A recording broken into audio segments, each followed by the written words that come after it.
Selamat malam pemirsa, terima kasih teman-teman di studio. Pemirsa, goresan tinta hitam kembali mencoreng dunia penerbangan Indonesia. Jatuhnya pesawat AirAsia 12 hari lalu seolah mengingatkan kita betapa murahnya nyawa manusia. Padahal keselamatan dan keamanan adalah hak yang paling hakiki yang dimiliki seorang pengguna moda transportasi apapun itu.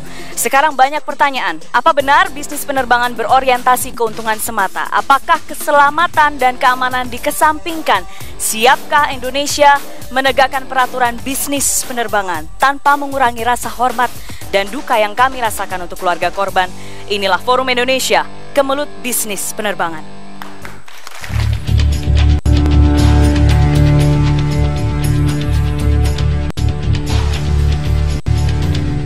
28 Desember 2014, Minggu pagi.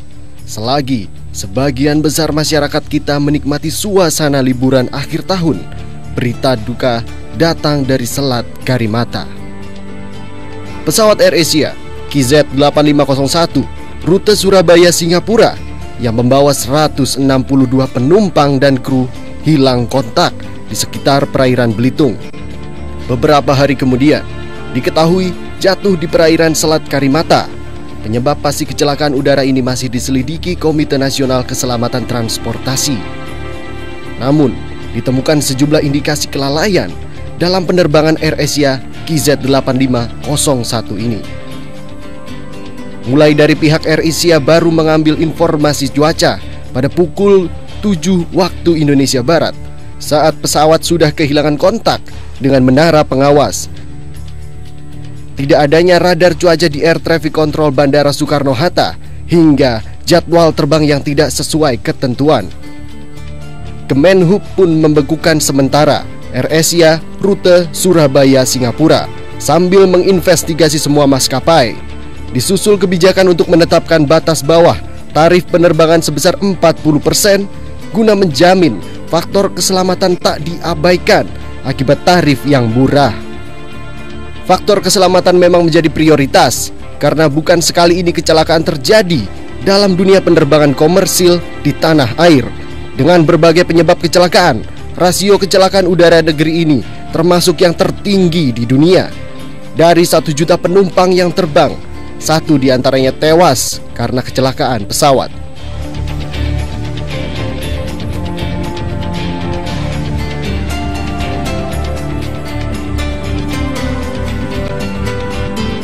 Federal Aviation Administration, otoritas penerbangan Amerika Serikat yang menjadi acuan industri penerbangan global, menempatkan Indonesia pada kategori 2 atau failure karena regulator Indonesia tidak memenuhi standar pengawasan keselamatan penerbangan yang ditetapkan ICAO, Badan Khusus PBB yang menangani permasalahan penerbangan sipil antar negara.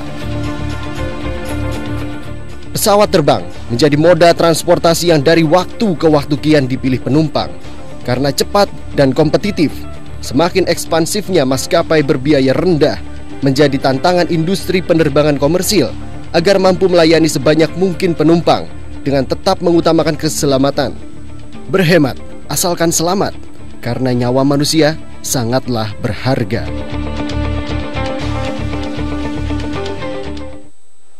Dan pemirsa, sudah ada beberapa narasumber di studio dan juga sudah ada yang bergabung dari luar studio. Saya perkenalkan dulu narasumber pertama, pengamat penerbangan Pak Dudi Sudibyo. Pak Dudi, selamat malam. Terima kasih sudah bersama kami di Forum Indonesia.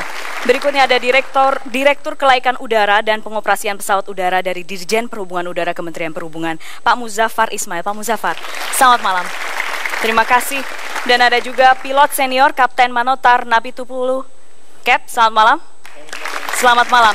Dan bergabung bersama kami dari luar studio, Ketua KNKT Pak Tatang Kurniadi. Pak Tatang, selamat malam. Ya, Pak Tatang, selamat malam. Ya, kami nanti akan mencoba menghubungi kembali Pak Tatang Kurniadi yang bergabung dari luar studio. Saatnya sekarang saya memperkenalkan teman-teman yang sudah bergabung dalam Forum Indonesia pada malam hari ini dari Politeknik Negeri Jakarta, Teknik Sipil. Selamat malam teman-teman. Ada juga dari Universitas Indonesia, jurusan Ilmu Komputer. Selamat malam. Ada dari Forum Komunikasi Mahasiswa Arsitektur Jakarta. Dan yang terakhir dari Sekolah Tinggi Akuntansi Negara. Terima kasih teman-teman, saya harap sudah siap semua untuk berdiskusi pada malam hari ini. Saya pertama sebenarnya ingin ke Pak Tatang, saya coba mengecek lagi Pak Tatang sudah bergabung bersama kami. Pak Tatang Kurniadi dari kantor KNKT, Komisi Nasional Keselamatan Transportasi masih belum bisa, tapi nanti akan kami mencoba menghubungi kembali. Ya Pak Tatang, selamat malam. Ya silakan. Ya, Pak Tatang, terima kasih sudah bergabung bersama kami di Forum Indonesia, Pak Tatang. Pak Tatang, pertanyaan pertama sekarang, investigasi sementara sudahkah dilakukan terhadap pesawat AirAsia KZ8501? Baiklah, kami tidak melakukan investigasi sementara, tapi kalau investigasinya sudah mulai, itu sudah dimulai. Jadi investigasinya investigasi yang memang akan diselesaikan, tidak sementara begitu. Iya, investigasi akan berlangsung, tapi sekarang sudah ada beberapa bagian pesawat yang diangkat. Sudahkah itu dicek oleh teman-teman dari KNKT, Pak Tatang? Sudah, ada yang sudah diamankan di Surabaya, ya sudah dikumpulkan, dan seluruh wreckage itu yang bisa diselamatkan oleh tim Basarnas itu akan dikumpulkan di Wisma bekas Terminal Haji di Halim. Investigasi tentunya tidak hanya menyangkut fisik pesawat kalau dari pihak KNKT, tapi juga yang terkait dengan administratif, papers, sudah juga dikumpulkan data-datanya, Pak Tatang? Sudah dikumpulkan. Yang menyangkut masalah maintenance pesawat, yang menyangkut masalah meteorologi, yang menyangkut masalah radar, ATC, sudah kami kumpulkan. Dan itu juga masih belum bisa disampaikan kepada publik saat ini? Tidak untuk disampaikan dulu, nanti publik akan diberikan suatu resumi atau keseluruhan laporan itu sesudah final report. Jadi aturan investigasi pesawat ini berlaku internasional dimanapun. Tidak akan diberikan setengah-setengah atau sepotong-sepotong. Akan diselesaikan, nah sesudah selesai baru kita akan publikasikan itu melalui website KNKT atau melalui media lain. Baik, selain penyelidikan oleh KNKT yang juga saat ini sedang bersih-bersih istilahnya adalah Kementerian Perhubungan. Pak Muzaffar, berangkat dari peristiwa kemarin yang saat ini berlangsung di internal Kementerian Perhubungan, pembersihannya seperti apa Pak Muzaffar? Bisa dicet, ya. Sebenarnya di Kementerian Perhubungan kita selalu melakukan program keselamatan. Artinya kita secara rutin itu mengecek semua maskapai penerbangan nasional, kemudian itu secara sistem ya. Kemudian setelah itu kita juga melakukan itu yearly basis ya, secara tahun. Kemudian kita juga melakukan pemeriksaan bersifat monthly ya, setiap bulan kita juga melakukan secara rutin. Kemudian kita juga melakukan pemeriksaan terhadap istilahnya ram inspeksi kita lakukan. Kemudian kita juga melakukan pemeriksaan pesawat secara individual. Kita lakukan secara rutin, itu Pak. Itu. Pencegahan, pengecekan rutin dilakukan, monthly inspection dilakukan, tapi toh ada yang terjadi kemarin, ada yang lolos, istilahnya seperti itu. Apa yang terjadi Pak Muzaffar? Sebenarnya kita melakukan secara rutin, baik kita melakukan audit ke maskapai penerbangan, secara rutin kita laksanakan itu.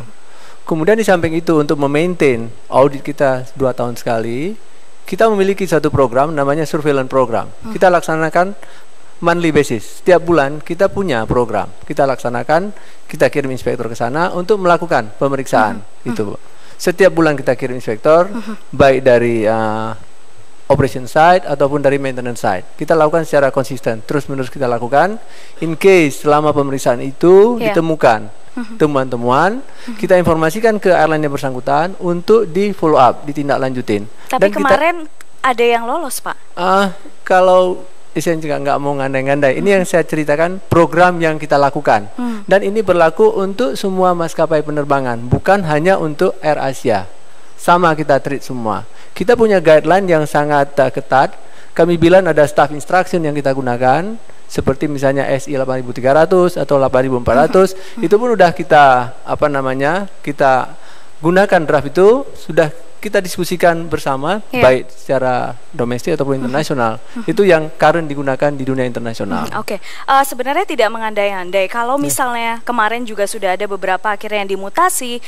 Jadi apa? Monthly inspection dan segalanya itu apa dong? Kalau misalnya kemarin ada yang kalau terbukti kemudian sudah dimutasi, di media sudah jelas di mana-mana, Pak Muzaffar? Kalau pemeriksaan istilahnya ya, untuk inspeksi yang kita lakukan yang saya sampaikan barusan, ini program yang kita drive itu per tahun. Kita setiap tahun kita buat program, kita laksanakan. Nah, kami juga bisa menunjukkan evidence yang sudah kita lakukan. Bila mana dalam pemeriksaan yang kami lakukan ditemukan ada temuan, kita akan sampaikan ke maskapai penerbangan dengan target date yang kita berikan. Misalnya, let's say lah kita lihat dia nggak comply terhadap regulasi, kita kasihkan target date no more 2 week. Itu contoh sederhana sekali yang kita lakukan. Misalnya kalau ada hal-hal yang sifatnya observation, kita kasih lebih fleksibel lagi. Dan ini kita lakukan secara terus-menerus, secara konsisten. Yang diperiksa apa saja sih, Pak? Misalnya terkait dalam hal ini terhadap contoh yang sangat sederhana, untuk kita ambil dari area airworthiness, itu ada sekitar 22 area yang kita lakukan. Mulai dari administration, sampai ke outstation facility, sampai ke SMS, System Management System, kita lakukan pemeriksaan. Jadi program kita sangat ketat. Itu dari tahun pertama, misalnya kita mengaudit selama 2 tahun, menuju dari 0 sampai 2 tahun, kita melakukan inspeksi per bulan. Itu baru satu program kita. Next program, kita juga melakukan namanya RAM inspeksi. Kita cek pesawat itu individual. Seperti misalnya case yang untuk KZ 8501, Airbus A320, kita juga punya program ke sana. Masih ada pertanyaan besar saya. Kalau misalnya memang yang saya tangkap dari Anda adalah pengetatan sudah dilakukan, pemeriksaan sudah dilakukan sedemikian rupa, sistemnya sudah ada, sudah jalan, tapi toh ada kejadian kemarin. Itu masih pertanyaan besar untuk saya sebenarnya, dan juga mungkin pemirsa di studio. Pemirsa tetap bersama kami, Forum Indonesia kembali sesaat lagi.